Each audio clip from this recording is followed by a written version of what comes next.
뒤바뀐 여야. 운명을 건 한판 승부가 시작됐습니다. 서울 바꾸겠습니다. 선거 직전까지 이어진 치열한 공방전. 해경공인지 뭐 창덕공인지 알 수가 없는 건데. 돼지 눈에는 돼지가 보이고 부처 눈에는 부처가 보인다. 추적 좀 해주세요. 진짜 추적 60분 깜니다. 그리고 보수의 아성. 부산, 울산, 경남을 둘러싼 막상막하의 대결. 완전히 새로운 경남 만들도록 하겠습니다.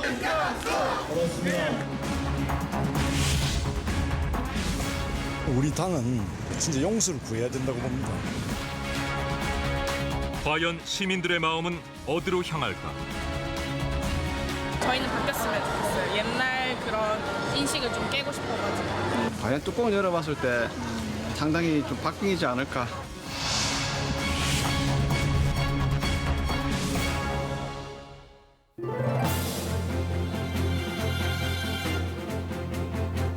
안녕하십니까. 제7회 전국 동시 지방선거를 맞아 오늘 추정 6층불은 여러분들께 생방송으로 인사드립니다.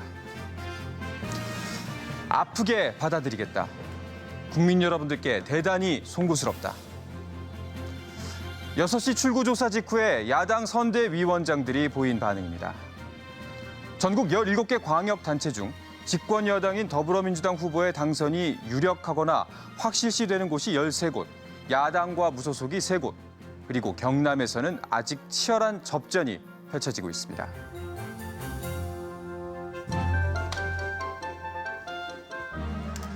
네, 오늘 추정 60분에서는 좀 더 깊은 이야기 나눠보기 위해서 전문가 두 분을 이 자리에 모셨습니다. 자, 먼저 김민전 경희대학교 후마니타스 칼리지 교수님 모셨습니다. 안녕하십니까? 네, 안녕하세요. 네, 반갑습니다. 그리고 최영일 시사평론가 오늘 함께하겠습니다. 반갑습니다. 안녕하세요. 네, 먼저 김민정 교수님. 네. 이번 지방선거가 다른 선거와는 구분되어지는 특징이 있다면 어떤 것들이 있었을까요? 이번 지방선거는 2006년 지방선거와 가장 유사한 선거다 이렇게 얘기할 수 있습니다. 당시에는 여당에 대한 심판 표심과 더불어서 여권이 분열되어 있었기 때문에 열린우리당이 광역단체장 선거에서 단 한 곳에서만 이기는 대패를 했습니다. 네. 이번에는 그 반대로 야권이 분열되어 있었고요. 야권에 대한 심판론이 작용해서 결국 여당이 대승하는 그런 결과가 나왔다 이렇게 얘기할 수 있을 것 같습니다.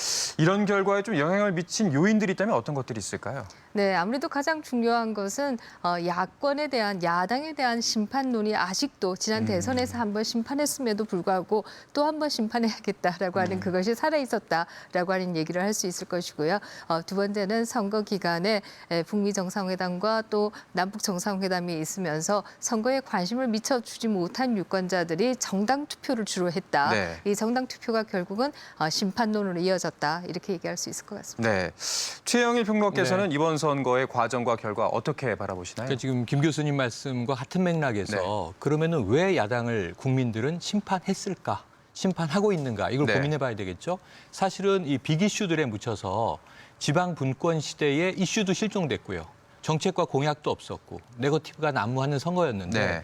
이런 정치적 후진성에 대해서 사실 지난 그 촛불 전국을 거치면서 훨씬 성숙해진 유권자들의 의식이 심판을 한 것이다.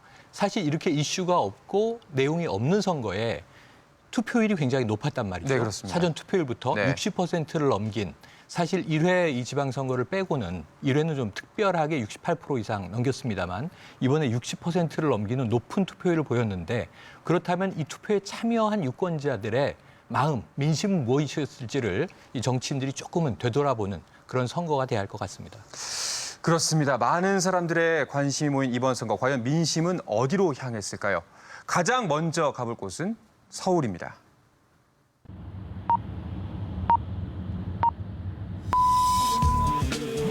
서울시장 후보들의 공식 선거 운동이 시작됐습니다.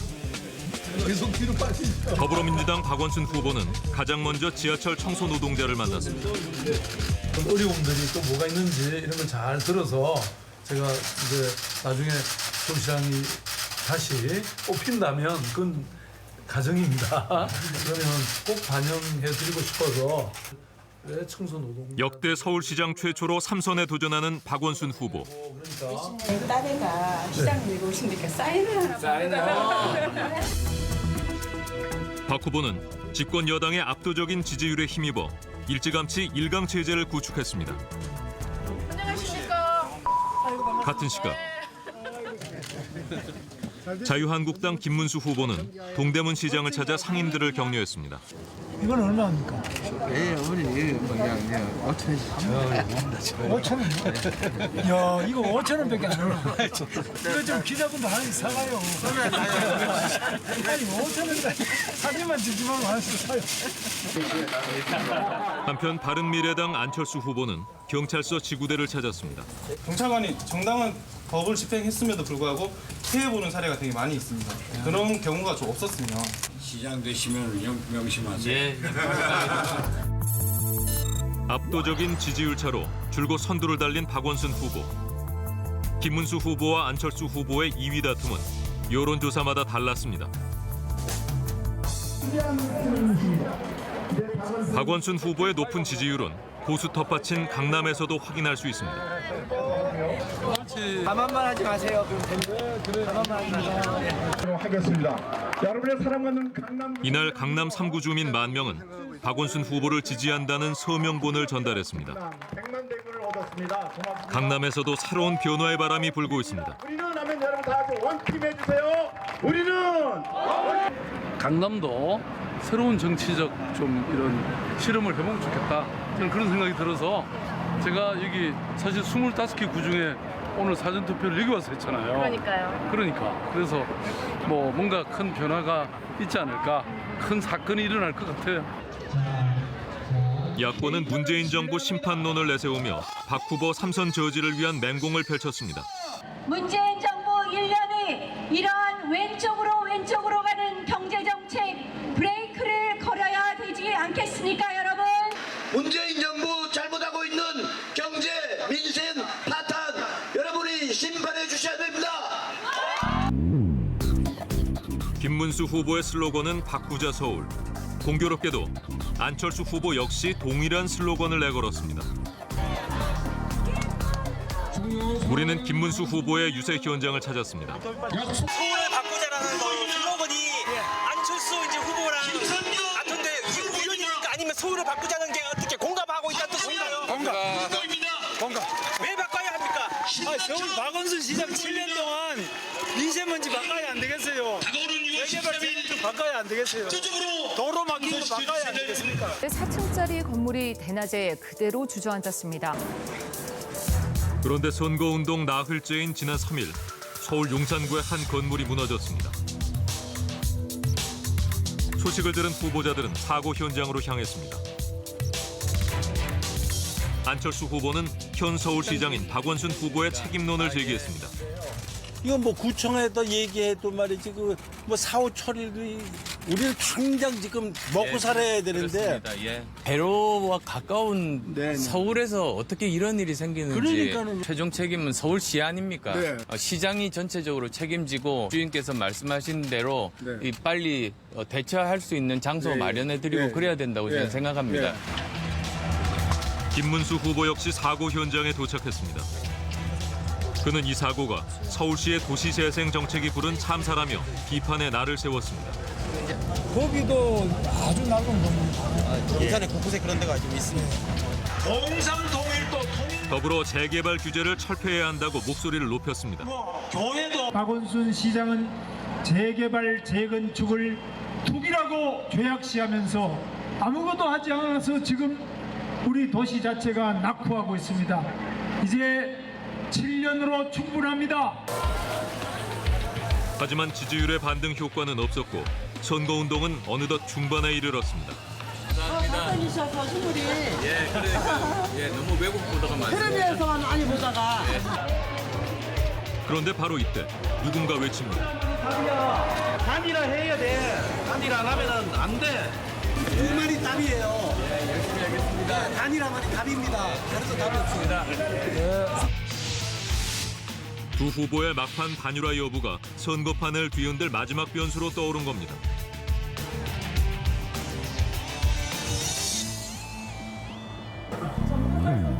단일화를 위해서는 김문수 후보와 안철수 후보 둘 중 누군가는 양보를 해야 하는 상황. 두 후보들 사이에 팽팽한 긴장감이 감돕니다. 저는 야권 대표 선수로 나선 겁니다. 그래야 정부도 이제 균형을 잡고 서울시도 균형을 잡고 제대로 발전할 수 있을 거 아니겠습니까? 야권 대표 선수를 자임한 안철수 후보. 김문수 후보의 생각은 어떨까? 물론 뭐 안 후보도 훌륭하시지만 대표는 당연히 저죠.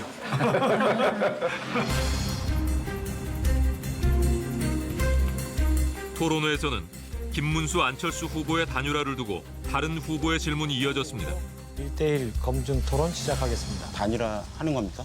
다른 여기 그 후보님 지지자들은 뭐 그거를 바라지 않는 것 같습니다만 상관하실 바가 아닙니다. 그러니까 단일화 하시는 거냐고요? 상관하실 바가 아닙니다.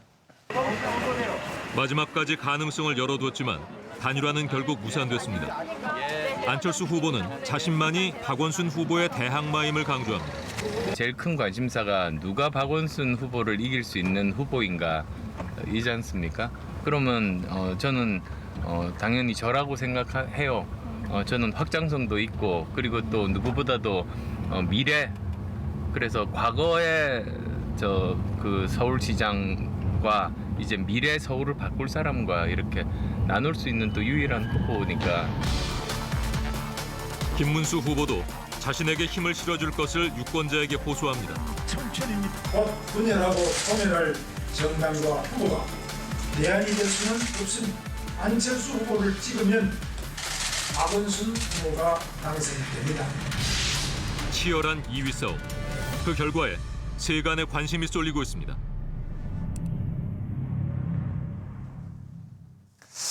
네, 서울시장 선거 막바지까지 큰 이변은 없었습니다. 오히려 2등을 누가 차지하느냐가 관심을 모았는데요. 지금 이 시각 서울시장 개표 결과부터 먼저 확인해 보도록 하겠습니다. 네, 지금 시각 11시 25분을 지나고 있습니다. 현재 개표가 18.3%가 완료가 됐고요. 더불어민주당의 박원순 후보가 3선이 확실실해 보입니다. 58.2%의 득표를 보이고 있습니다. 2위는 자유한국당의 김문수 후보, 3위는 바른미래당의 안철수 후보가 17.2%입니다. 자, 김민정 교수님, 이번 서울시장 선거 왜 단일화가 결국 끝까지 이루어지지 못했을까요? 네, 양당의 계산이 달랐다 이렇게 생각합니다. 네. 안철수 후보의 경우에는 그 지지 기반이 보수에서 진보까지 보수 중도 진보가 아주 비슷하게 네. 지지 기반을 가지고 있습니다. 이렇기 때문에 단일화하는 것에 대해서 진보 지지 기반에서의 반대가 있었다라고 얘기할 수 있고 또 호남 의원들의 반대가 컸던 것이 단일화를 하지 못하게 되었다 이렇게 얘기할 수 있고요.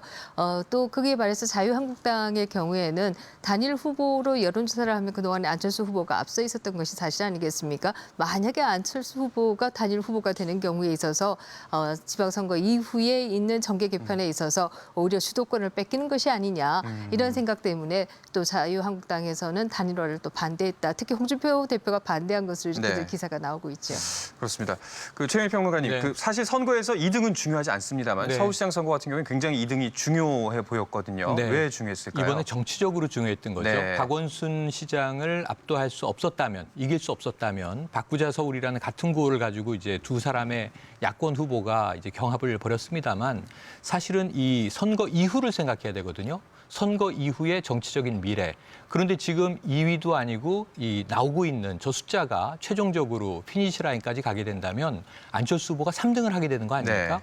그럼 본인은 미래를 대표하는 정치인이라고 얘기를 했는데 안철수 후보 본인의 정치적 미래가 상당히 어두울 수밖에 없습니다. 네. 자, 그런가 하면은 선거 당일인 오늘까지도 굉장히 뜨거운 공방이 이어진 곳도 있습니다. 후보들과 관련된 자극적이고 강도 높은 의혹들이 연일 화제가 된 곳이죠. 경기도로 가보시죠. 경기도지사 선거에 출마한 더불어민주당 이재명 후보. 성남시장 출신이자 지난 대권 주자의 한 사람이었던 그는 압도적인 지지를 받았습니다. 모든 국민들이 경기도로 이사 오고 싶어하는 그런 경기도, 새로운 대한민국의 중심 경기도를 만들 사람 누구입니까, 여러분? 남경필 그동안 이재명 후보의 경쟁자인 남경필 후보.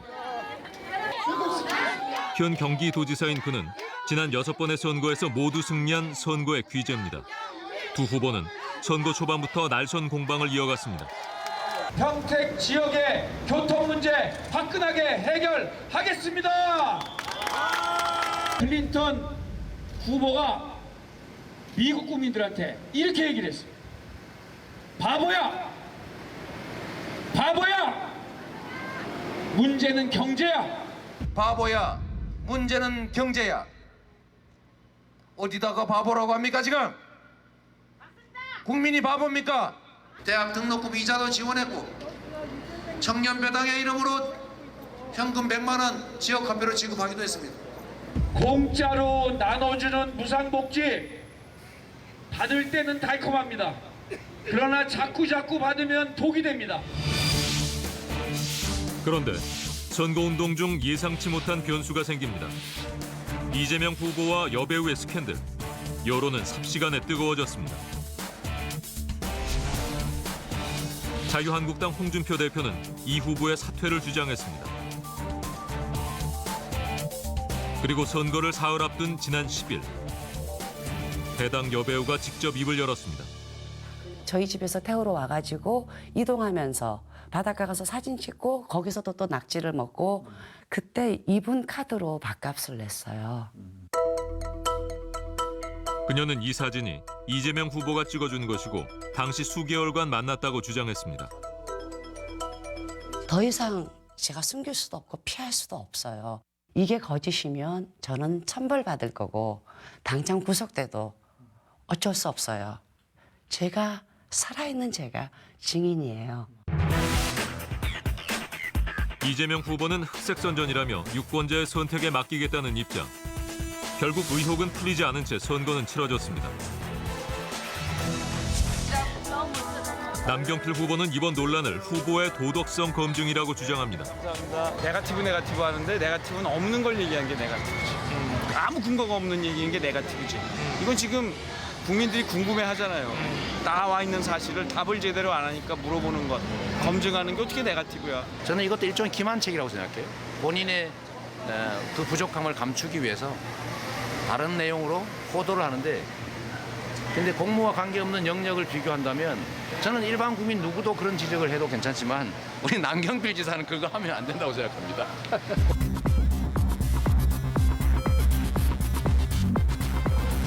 사실 상대 후보에 대한 날선 공격은 선거운동이 본격화되기 전인 지난달 29일에도 있었습니다. 공약 검증을 위한 후보자 초청 토론 시간. 이재명 후보께 질문하겠습니다. 오늘 지금 현재 이슈가 되는 거기 때문에 여쭤보는데요. 이 페이스북 중계되는 상황에서 지금 현금 5만 원짜리 다발이 전달되는 영상이 지금 나타나서 큰 물을 일으키고 있는데요. 도대체 이 부정선거, 네거티브 선거 하지 말자고 하시더니 지금 돈 선거 하시는 거 아닙니까? 일단 우리 이재명 후보를 향한 의혹이 빗발쳤습니다. 고소 대마왕이신데 고소 몇 번 하셨습니까 그동안? 시민들 상대로 하셨죠? 민원인들 상대로 하셨죠? 100건입니까 1000건입니까? 형님을 정신병원에 입원시키려고 하셨죠? 저는 해경궁인지 뭐 창덕궁인지 알 수가 없는 건데 이 이메일과 전화번호는 부인께 맞죠? 연예인 스캔들 문제 있죠? 그거 사실 관계 없습니까? 이거 모르십니까? 관계 없습니다. 관계 없습니까? 네. 자유토론 시간 44분 중 상대 후보에 대해 제기된 의혹만 13가지. 정작 정책 공약에 대한 질문은 단 3개에 불과했습니다. 수많은 의혹에도 불구하고 이재명 후보에 대한 지지율은 압도적인 상황. 자유한국당은 당 홈페이지에 이 후보에 대한 각종 의혹을 게시했습니다. 이 후보가 가족들에게 했다는 욕설 음성도 공개했습니다. 20년 동안 나한테 피해봤다는 거 얘기해봐. 거기에서 공개해봐.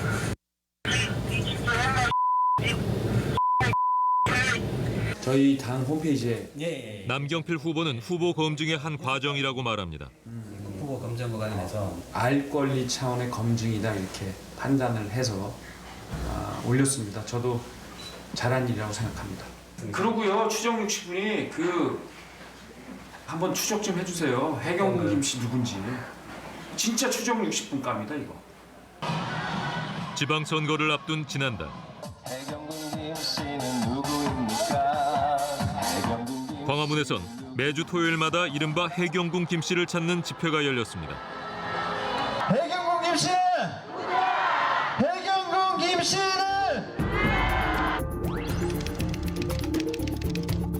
이들이 찾고 있는 해경궁 김씨는 정의를 위하여라는 SNS 계정을 운영했습니다.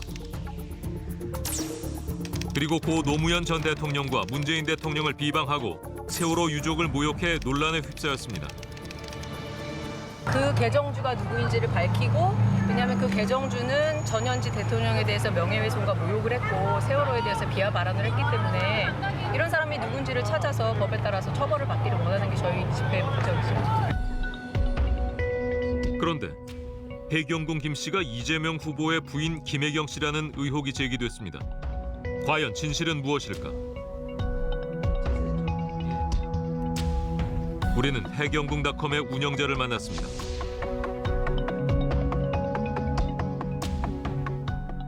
해경궁 김 씨가 이재명 후보의 이제 아내 부인이라는 주장이 있습니다. 뭐 그와 관련된 근거를 혹시 정리해 놓은 거는 있으신가요? 오랫동안 추적해오신 분들이 정리한 것들이 있죠. 그래서 최초의 것은 이제 아이디, 트위터 아이디 가지고 계정 추적을 시작한 거죠. 비밀번호 찾기로.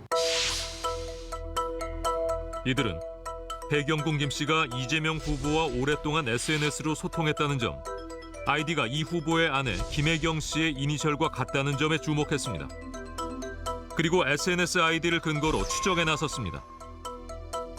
이들은 휴대번호 뒷자리와 이메일 계정 등 해경궁 김 씨와 김혜경 씨의 유사점이 한두 가지가 아니라고 주장합니다.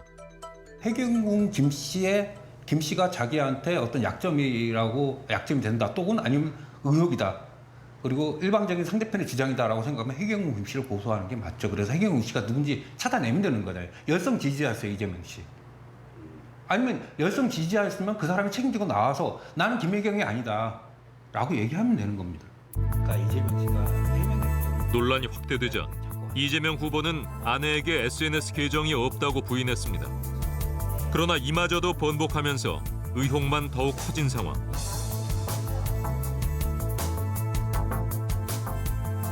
우리는 이 후보 측에 공식 입장을 물었습니다. 해경궁 김 씨라고 불리우는 해당 아이디의 주인은 김혜경 여사, 그러니까 이재명 후보의 부인과 아무런 관련이 없다. 부인이 아니다라는 게 공식 입장입니다. 정치인을 검증할 수 있는 주권자는 국민이기 때문에 제기된 의혹의 근본적인 문제를 해결하려고 이재명 후보가 노력하는 게 맞다고 봐요. 선거 이틀 전인 지난 월요일 1,432명의 국내외 거주 국민들이 이재명 후보의 아내 김혜경 씨를 고발했습니다. 문재인 대통령이 청와대 민정수석 시절에 아들을 특혜 취업시켰다고 하는 허위 사실을 계속 유포를 했었거든요. 그래서 허위 사실 적시로 인한 명예훼손, 그다음에 비방을 목적으로 그렇게 허위 사실을 공표를 했기 때문에 정보통신등용 법률 위반 같이 잡아서 고발을 하게 됐습니다. 저번 임기 동안 62만 개를 새롭게 만들. 이재명 후보도 남경필 후보에 대한 갖가지 의혹을 제기했습니다. 거의 없어질 것 같아요. 제주도에 국회의원 왔을 때 농지법 어기고 땅 사셨죠. 과수원 사셨고, 이거 국가 기부하겠다고 2010년에 말했는데 기부하지 않으셨고, 2014년 도지사 나오시면서 다시 국가 기부하겠다고 약속하셨는데 하셨습니까? 했습니다. 실제로 2010년 7월 한 시사주간지 기사에 따르면 남경필 후보는 자신이 소유했던 제주도 땅에 문제가 있어 나라에 기증했다고 밝힌 바 있습니다.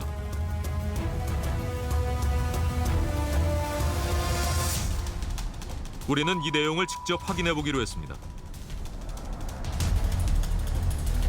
남 후보가 소유했던 제주도 서귀포시 땅. 대략 13,000평방미터 규모로 현재는 다른 사람에게 매각된 상태입니다. 당시 거래액은 35억 원. 그런데 매매 날짜가 2017년 4월 20일입니다. 즉 2010년 문제의 토지를 나라에 기증했다는 인터뷰는 사실이 아니었습니다. 그렇다면 땅을 판 후 기증은 이루어졌을까? 전체 토지를 매각을 했고 그래서 그 문제가 된 부분에 대해서는 양도소득세를 지불한 나머지 금액을 전액 기부를 한 겁니다. 기증한 것은 전체 토지의 매매 금액이 아닌 문제가 됐던 일부 땅을 판 금액이었습니다. 이재명 후보 측은 이를 강하게 비판했습니다. 최소 수십억 원에서 극히 일부를 기부하고도 약속을 지킨 것처럼 국민들에게 호도한 것입니다. 이는 대국민 사기입니다. 남경필 후보 역시 다시 한번 입장을 밝히며 팽팽히 맞서고 있습니다. 그런데 의혹은 이뿐만이 아니었습니다.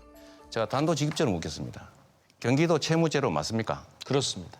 여기 이렇게 돼 있어요. 경기도가 갚아야 될 채무는 2조 9,910억. 채무제로 확실합니다.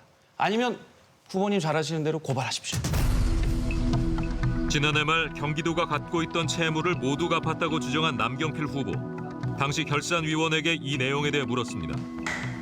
저는 그 채무제로 논란이 돼서 제가 깜짝 놀란 건 아니 결산서가 이렇게 있는데 그럼 결산서가 잘못된 거냐 그랬더니 결산서 잘못되지 않았다. 법적으로 맞다. 결산서 틀릴 수 없다. 이게 이제 2017년도 해경연도 결산서죠. 네. 경기도. 2017년 경기도 결산서입니다. 여기 나와 있듯이 결산서의 채무는 2조 9천이라고 분명히 나와 있고 여기 전문가들이 의견서에도 채무는 제로가 될 수 없다. 논란이 커지자 남경필 후보 측은 채무 제로 선언이 여야 연정으로 합의한 내용이라고 반박했습니다. 이재명 후보 측에서 이 주장은 과연 사실일까? 의혹 몇 가지 있죠, 그죠? 근데 당시 채무가 완전히 제로화되지 않고 6천억 원 정도가 채무가 남아있기 때문에 채무가 남아있는 상태에서 우리가 채무 제로를 선언하는 것은 맞지 않다라고 해가지고 그 당시 우리가 채무 제로 선언을 하지 않았습니다. 우리는 거부를 했지만 남경필 지사는 자기는 계속 채무를 제로했다. 그건 남경필 지사 혼자만이 한 거죠. 수많은 의혹들 속에 치러진 경기도지사 선거. 과연 유권자들의 표심은 누구를 향했을까? 네, 끝까지 논란이 끊이지 않았던 경기도입니다. 현재 개표 상황 확인해 보시죠. 네, 지금 시각 11시 40분을 지나고 있고요. 개표는 37.8%가 진행된 상황입니다. 더불어민주당의 이재명 후보가 당선이 확실시되고 있습니다. 55.2%의 득표율을 보이고 있습니다. 네, 김 교수님. 네. 이번 선거에서 그 네거티브 전략이 얼마나 영향을 미쳤다고 보시나요? 네, 결과적으로 영향이 없는 것으로 나타났다 이렇게 얘기할 수 있을 텐데요. 지금 양쪽의 공방을 소개를 했는데요. 네. 어느 한쪽이 아마 일방적이었다라고 한다면 아마 상당히 영향이 있을 수도 있지 않았을까 생각을 해볼 수가 있는데 양쪽 다 이런저런 네거티브의 소재가 된 것들이 있었기 때문에 아마 유권자들로서는 굉장히 머리 아파하고 이 때문에 결과적으로는 그냥 정당 투표로 간 것이 아니냐 네. 이렇게 사후적으로 해석이 가능할 것 같습니다. 양쪽의 네거티브 때문에 서로 상쇄가 됐다 뭐 이런 말씀이신 것 같은데 그 최영일 평론가님 사실 안 나왔으면 하길 바라지만 그렇죠. 매번 선거 때마다 나옵니다. 네거티브 전략이 나옵니다. 어떻게 바라봐야 할까요? 상대가 공격을 하기 때문이죠. 네. 자신의 네거티브를 좋아할 정치는 없죠. 하지만 상대의 네거티브는 즐기는 쪽입니다. 그러다 보니까 본인 일부 노이즈 마케팅을 하는 정치인도 있어요. 왜냐하면 이게 무풀보단 악플이 차라리 낫다. 이런 심리도 있는데 네거티브는 상대에 대해서 가하는 거기 때문에 터질 수밖에 없습니다. 경쟁이 치열할수록. 근데 문제는 뭐냐면 이번에 여배우 스캔들 논란이 네거티브냐 아니냐 하는 것은 선거가 끝난 이후에 알 수 있게 됩니다. 이게 정치용 네거티브였다면 당락이 결정된 이후에는 사그라들 거예요. 하지만 그러지 않을 가능성이 지금 엿보여서 오히려 당선된 이후에 이재명 그러면 도지사가 됐을 때 곤혹스러운 상황에 처할 수도 있다. 그래서 그 진위 문제는 앞으로 조금 더 볼 문제로 여겨집니다. 논란이 뜨거웠던 곳이 아마 선거가 끝나고 나서도 계속해서 논란이 이어질 것 같다는 느낌이 듭니다. 자, 그런가 하면요. 이른바 기울어진 운동장이라고 불리우는 곳들이 있습니다. 대구와 경북 그리고 부산, 울산, 경남을 일컫는 부울경 지역인데요. 자, 그동안 도지사는 물론이고요. 시의원까지 보수 정당에 동무되었습니다. 하지만 이번엔 어땠을까요? 차량이 오가는 교차로에서 홀로 인사를 하고 있는 한 사람. 경남도지사에 출마한 자유한국당 김태호 후보입니다. 김 후보는 이번 선거운동 기간 내내 대부분의 시간을 거리에서 보냈습니다. 저는 우리 당은 진짜 용서를 구해야 된다고 봅니다. 우리 당에 대한 우리 도민들의 실망이 너무 크고 심지어 절망하고 있습니다. 그래서 제가 속죄하는 마음이 반갑습니다. 김태호입니다. 김태호 좀 말은 나왔나 말 나왔어. 참. 자유한국당이 뭐 잘했다고?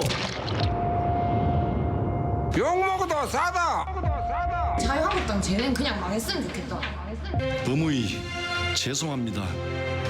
아버지 정말 죄송합니다. 10,000명 받는 게 목표입니다. 저를 지금 10,000번 하는 게 하루 목표라 지금. 하루에 10,000번. 그가 보수의 텃밭 경남에서 이토록 절박하게 유세하는 데는 이유가 있습니다. 경남을 맡아야 되고 경쟁자인 더불어민주당 김경수 후보의 기세가 만만치 않기 때문입니다. 경남에서 확실하게 정권을 교체하자 그렇게 해서 함께 이 자리에 오셨습니다. 경남을 바꾸고 경남을 미래를 열어간 사람 누구입니까? 김경수! 그렇습니다. 막대기만 꽂는다고 무조건 당선시켜주는 그런 진주, 그런 경남 이제는 끝장내야 되지 않겠습니까? 1995년 제1회 지방선거가 시작된 이래 단 한 번도 민주당 후보가 당선된 적이 없는 경상남도. 그래서 경남은 보수의 철옹성이자 진보의 불모지로 불렸습니다. 잠시만 참아주시면 짧게 유세를 지난 2014년 그 불모지에 도전장을 내밀었던 김경수 후보. 대한민국으로 갈 것인지 지역주의를 타파하고 전국 통합을 이루겠다며 열심히 뛰었습니다. 당에서도 총공세를 펼치며 지원했지만 결과는 참패. 홍준표 당시 새누리당 후보가 압도적인 표차로 당선됐습니다. 2012년 보궐선거 이후 재선에 성공한 홍준표 지사. 총 6년의 임기 동안 그의 행보는 논란의 연속이었습니다. 공공병원인 진주의료원 강제 폐업. 경상남도는 진주의료원 2000년 5월 29일자로 폐업하였음을 알려드립니다. 학교는 밥 먹으러 가는 곳이 아니라며 추진한 무상급식 지원 중단은 학부모들의 거센 반발을 불러왔습니다. 전국 최초로 무상급식 지원도 중단했습니다. 이에 도민들은 거세게 반발했습니다. 도의원들도 그의 불통 행정을 비난하며 나섰습니다. 홍준표 물러가라! 물러가라! 물러가라! 당시 홍준표 지사와 끝까지 맞섰던 여영국 도의원. 그를 만나 당시 상황을 들어봤습니다.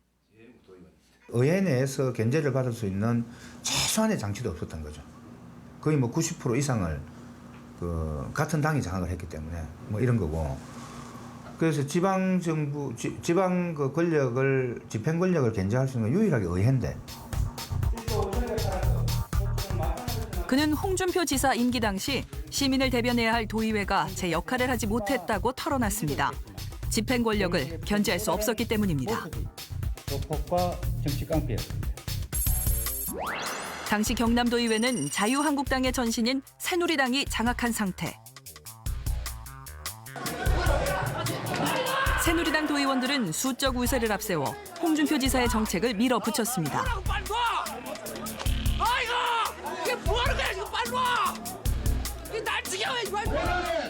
이른바 날치기 통과였습니다.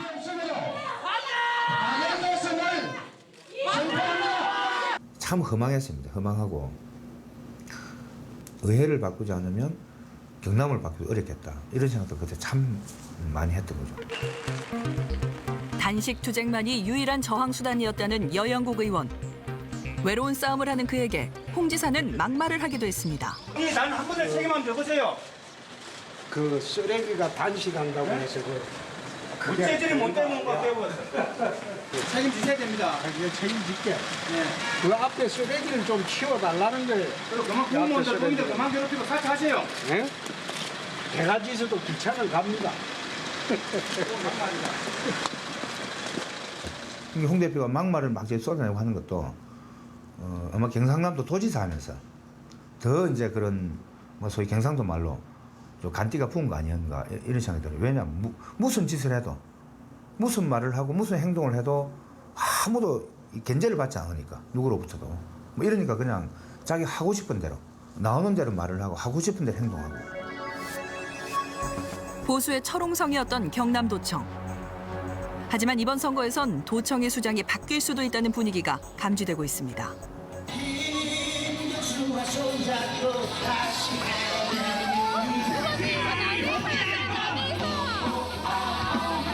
그 변화의 주인공은 더불어민주당의 김경수 후보. 아이돌 스타 못지않은 인기를 누렸습니다. 그는 젊은 일꾼, 새로운 인물을 강조하며 민심을 사로잡았습니다. 완전히 새로운 경남, 그리고 확실히 새롭게 바뀌는 진주 반드시 만들도록 하겠습니다. 변화는 여론조사에서도 감지됐습니다. 선거운동 기간 내내 김경수 후보의 지지율은 김태호 후보를 앞섰습니다. 도지사 혼자, 군수 혼자 일할 수 있는 게 아닙니다. 도지사는 도의회의 도의원들이 도와줘야 일을 할 수가 있습니다. 보수에 치우쳤던 경남의 기울어진 운동장을 바로잡겠다는 김경수 후보. 반드시 성공하겠다는 각오입니다.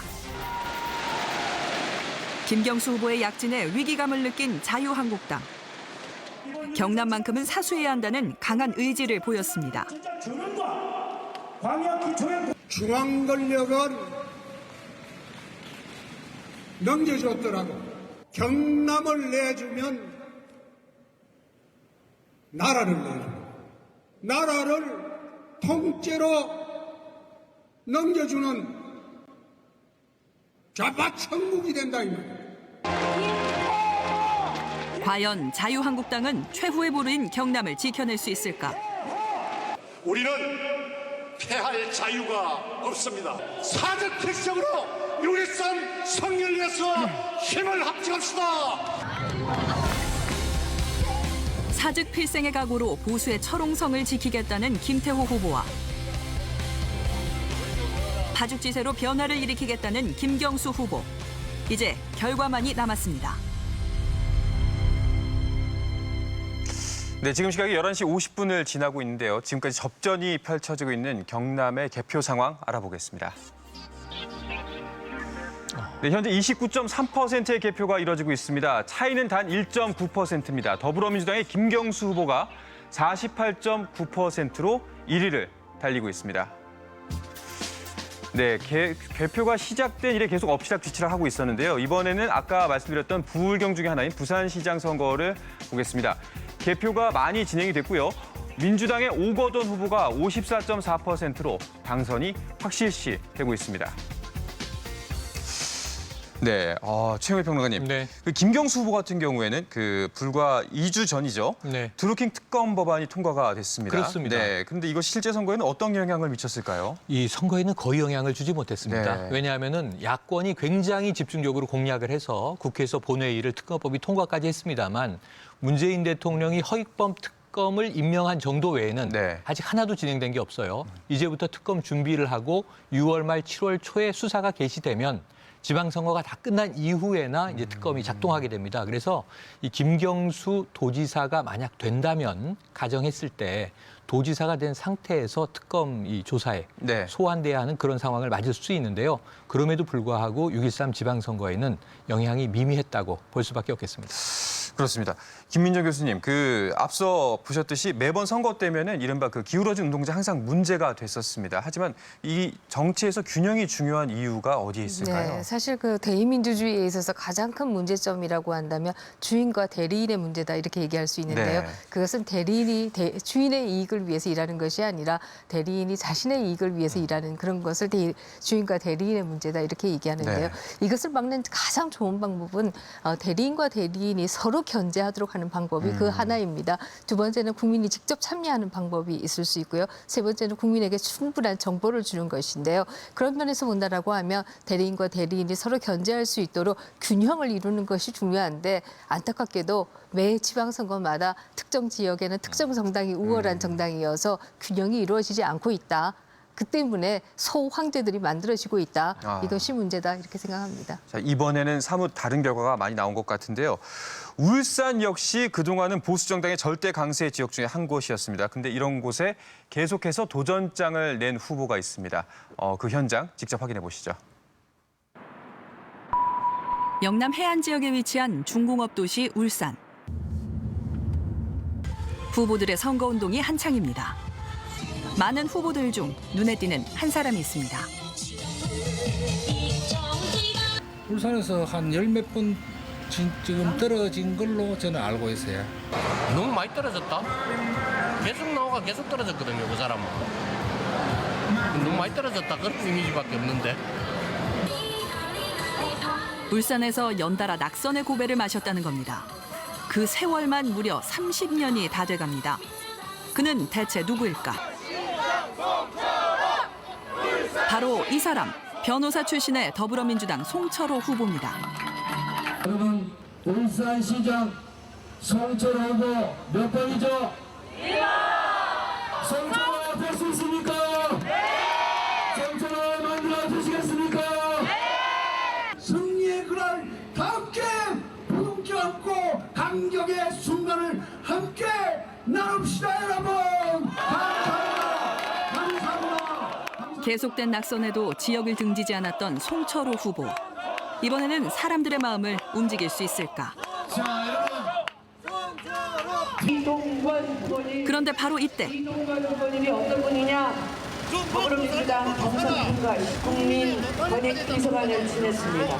그리고 더불어민주당 송 후보의 출마가 탐탁지 않은 듯합니다. 울산은 부산, 경남, 대구, 경북과 함께 영남의 대표적인 보수 텃밭입니다. 역대 울산시장이 모두 보수 정당에서 나왔습니다. 경상도하고 전라도하고는 좀 경계가 있잖아요. 그 이유뿐이지 딴 건 없다. 그 사람이 못내서 그런 게 아니고 우리 경상도 사람은 좀 그렇다 아닙니까? 이게 딱 전라도하고 반대. 송 후보가 처음 선거에 나온 건 1992년입니다. 그는 울산에서 줄곧 진보 진영의 대표로 선거에 출마했습니다. 이제 우리는 바꿔야 됩니다. 서민과 노동자와 중소기업자와 여러분 상인들이 살 수 있는 세상을 만들어야 된다고 생각하는데 여러분 동의하십니까? 총 8번의 출마와 8번의 낙선, 그리고 9번째 도전을 시작합니다. 이번에도 울산입니다. 그는 왜 울산을 고집하는 걸까? 송철호 후보를 잘 안다는 이들을 만났습니다. 울산 공업단지에서 근무해온 노동자들입니다. 현대중공업하고 골리앗 투쟁할 때 그때 재판 받을 때 그때 재판 보셨죠? 아 맞아. 그때 한 50명씩 구속되고 했었다. 울산 쪽에서는 거의 노동자는 이제 송 변호사가 다 한 사람 있었죠. 다 이제 다 했죠. 무료비는 당연하고, 그거 굶는 거 해주고, 그다음 변호사비를 당연히 가족들 가면 밥 먹어야 되잖아. 밥 먹으면 자기가 바꿔볼래. 이런 거 저런 거 보면서 야 이건 정말 우리 편이다. 그는 울산에서 노동자 권익에 앞장선 변호사였습니다. 노무현 전 대통령, 문재인 대통령과 함께 영남 인권변호사 3인방으로 불렸습니다. 사람을 봤을 때 친구나 주위가 누가 이제 중요하지 않습니까? 이게 한 30년 역사를 같이 있는 노무현, 지금 대통령이 되신 문재인, 송철호, 저는 이게 답이라고 봅니다. 첫 출마 당시 44살이었던 정치 초년생은 이제 70살이 되었습니다. 시민들의 반응도 눈에 띄게 달라졌습니다. 대통령님만 믿습니다. 믿습니다. 울산 씨가 예. 변을 또 아이고 감사합니다. 14명입니다만은 문재인 대통령과 집권 여당의 높은 지지율도 한몫했습니다. 저희들이 재보궐 끝나고 나면 중앙당의 지원도 든든합니다. 더불어민주당 소속의 여러 국회의원들이 송철호 후보를 응원하기 위해 울산을 방문했습니다. 찍어야 되겠습니까? 정직한 후보로 울산을 바꾸실 준비가 돼 있습니까? 송철호 후보의 9번째 도전. 이번에는 과연 지역주의의 벽을 넘을 수 있을까? 경쟁 상대는 현 울산시장 자유한국당 김기현 후보입니다. 그는 국회의원 3선에 이어 울산시장까지 선거에서 한 번도 진 적이 없습니다. 사랑합니다. 잘한다. 우리 보수 세력에게 여러분의 뜨거운 성원을 보내실 것을 간곡하게 호소드립니다. 보수 텃밭이라는 유리한 환경, 게다가 현역 프리미엄까지 갖췄습니다. 김기현 후보는 인물 대결에 초점을 맞춥니다. 일 잘하는 젊은 시장 김기현을 뽑아달라 그러면 그분들도 다 사람으로는 김기현 찍어야 된다고 그러십니다. 약간 자신 있으실 것 같아요? 네, 감사합니다. 뭐 김기현 찍어야 된다고 그랬어요, 제 뒤에서. 여론조사는 송철호 후보가 10%포인트 이상 앞서는 가운데 김기현 후보가 추격하는 양상. 하지만 김 후보는 자신만만합니다. 압승할 것 같은데 차이가 많이 날 겁니다. 상대 후보는 자기가 이긴다고 생각할지 모르겠지만 그러나 여론조사의 민심이 있는 것이 아니라 현장의 민심이 있습니다. 현장의 민심은 저에게 매우 압도적인 지지를 보여주기 때문에 선거 이기는 것은 전혀 문제가 없습니다. 송철호 후보 측도 안심하는 분위기는 아닙니다. 특히 그의 8전 8패를 곁에서 지켜본 가족들은 긴장을 늦출 수 없습니다. 기호일본 송철호 후보 인사드려 나왔습니다. 저희 아들, 딸들입니다. 아버지 좀 잘 부탁드립니다. 여론조사에서 앞섰다가 선거에서 패한 것도 여러 번입니다. 이런저런 것도 다 겪었고 여론조사는 1등이어도 표는 1등이 아닐 수도 있어 하는 그런 마음으로 임하게 됐죠. 저희 아버지께서 당선을 추구하셨다면 울산이 아니라 다른 도시를 선택을 하실 수도 있었을 거예요. 근데 계속 당선이 안 될 수 있는 가능성이 높을 걸 또 아시면서 항상 울산에 계셨고 울산에서 개출마하시는 거 보면서 아, 이분은 정말 울산을 사랑하시는구나. 그렇다면 송철호 후보는 왜 이렇게 어려운 싸움을 계속 해온 걸까? 직접 물어봤습니다. 정말 외지에서 온 사람들 혹은 그 후손들이 이 지역에서 정착하고 이 지역의 주인의식을 갖도록 함으로써 하나의 어떤 통합도시가 되도록 하는 것, 하나의 어떤 돌파구를 만드는 역할을 제가 하고 싶고 또 제가 이기면 그게 현실적으로 가능합니다. 그의 9번째 도전은 성공할 수 있을까? 자유한국당 최고라고 하고 있었죠, 여태까지. 근데 과연 이번에도 그럴까? 뭐 다들 그래야 할랑가는 모르겠는데 내 생각에는 좀 바뀌었고 변하고 싶어요. 원캐 얘는 보수 세력이 강하니까 여론조사가 송철호 후보가 상당히 높게 나오는데 과연 뚜껑을 열어봤을 때 상당히 좀 바뀌지 않을까. 네, 8전 9기의 주인공 송철호 후보와 그리고 현직 울산시장 김기현 후보의 대결 어떻게 됐을까요? 지금까지의 결과 살펴보겠습니다. 네, 개표가 30% 가까이 진행이 됐습니다. 더불어민주당의 송철호 후보가 53.1%로 당선이 확실시되고 있습니다. 자, 9번째 만에 드디어 일어서는 결과가 나올 것 같은데요. 자, 지방선거 사상 처음으로 울산시장의 정당이 바뀐 결과가 나올 것 같습니다. 굉장히 가능성이 높아 보이는데 이 결과 어떻게 바라봐야 될까요? 그러니까 울산은 국내 대표적인 산업도시죠. 네. 유권자 대부분은 노동계층입니다. 그럼에도 불구하고 그동안은 지역 정서에 기반한 투표 성향이 강했었는데 이번에는 울산 시민들은 변화를 원한 것 같고요. 마침 그때 저기에 녹아들고 뿌리를 내렸던 송철호라는 인물이 있었다. 네. 이 굉장히 변화를 원하는 시점에 그 인물이 또 존재했던 거죠. 굉장히 송철호 후보는 오랜 기간 동안의 공을 이제 보상받게 되는 것 같습니다. 네, 굉장히 많은 변화가 있을 것 같습니다. 자, 이렇게 해서 6.13 지방선거 전국 광역단체장들 한번 쭉 훑어봤는데요. 자, 이번 지방선거 전체적으로 어떻게 바라보고 계신지 총평 간단하게 한 말씀씩 부탁드리겠습니다. 네, 전체적으로 봐서 야권을 심판한 선거였고 이것은 다시 얘기하면 야권에게 숙제를 낸 선거다 이렇게 얘기할 수 있을 겁니다. 지금 현재 여당은 20대에서 40대까지 지지를 받고 있는 것에 반해서 야권은 60대 이상에서 지지를 받고 있어요. 세대 간의 균열에 있어서 야권은 결코 이길 수 없는 게임으로 지금 하고 있는 것이다. 다시 야권이 젊은 세대의 지지를 받지 못한다라고 하면 야권은 영원히 사라질 수밖에 없다. 굉장히 무서운 말씀을 어떻게 중요한 말씀을 해주셨는데요. 야권이 더 이상 정권을 비판하는 것으로 존재 가치를 입증할 수가 없습니다. 야권 스스로에 대한 새로운 비전과 컨텐츠를 내놓을 수 있을 때 다시 합리적 보수, 중도 보수들을 끌어안을 수 있을 것이다. 이렇게 전망이 됩니다. 네. 자, 이번 선거 결과, 사실 선거 결과가 이제 거의 나오고 있지만 이 이후에 또 어떻게 펼쳐질지도 참 지켜봐야 될 것 같습니다. 자, 김민정 교수님 그리고 최영일 시사평론가님 늦은 시간까지 함께해 주셔서 정말 고맙습니다. 고맙습니다. 네, 감사합니다. 자, 17개 광역단체장을 비롯해서 4년 동안 각 지역을 위해 뛸 4,016명의 일꾼들이 이제 출발선에 섰습니다. 각 후보들이 내걸었던 달콤했던 약속을 얼마나 잘 지키는지, 그리고 시민의 목소리에는 얼마나 잘 귀 기울이는지 이제 유권자 여러분들이 지켜볼 차례입니다. 고맙습니다.